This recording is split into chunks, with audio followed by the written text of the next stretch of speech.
अस्सलाम वालेकुम। हमारे बरौर एरिया में से हमने कांटेक्ट किए थे फेसबुक से एजाज़ भाई के साथ, तो अल्हम्दुलिल्लाह उन्होंने अच्छा माशाल्लाह भेजे है राशन वगैरह। तो हम अल्लाह के बंदे टीम का भी शुक्रिया अदा करना चाहते हैं कि इस माहौल में अपनी जान हथेली पर लेके माशाल्लाह इतना कोऑपरेट कर रहे हैं। तो जो लोग गलत कमेंट कर रहे हैं उनको ये मैं मैसेज देना चाहती हूँ कि ये अभी ये वक्त मस्ती मजाक का नहीं है, ये जान पे हथेली पे लेके लोग घूम रहे हैं और इतनी माशाल्लाह इमदाद कर रहे हैं। और एजाज़ खान का भी बहुत बहुत शुक्रिया अदा करना चाहते हैं कि हमारे एरिया वालों के लिए उन्होंने माशाल्लाह फ़ौरन ये इमदाद भेजे है। अल्लाह उनका भी भला करे और उनके साथ जो भी कोऑपरेट कर रहे हैं, जो भी ताउन कर रहे हैं, जो उनको हेल्प कर रहे हैं, सपोर्ट करें, उन सबका शुक्रिया अदा करना चाहती हूँ। और मैं चाहती हूँ कि सारे लोग इसमें मदद करिए अल्लाह के बंदे टीम को, ताकि हम लोगों तक इमदाद जो है पहुँचा सकें। जो बहुत ज़्यादा ज़रूरतमंद है हमारे एरिया में, उन तक ये सब पहुँच सके। शुक्रिया।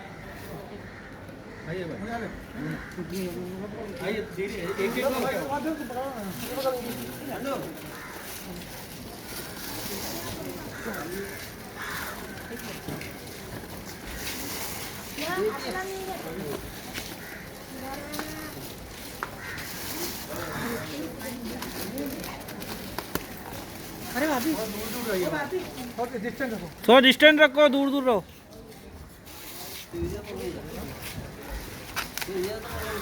चल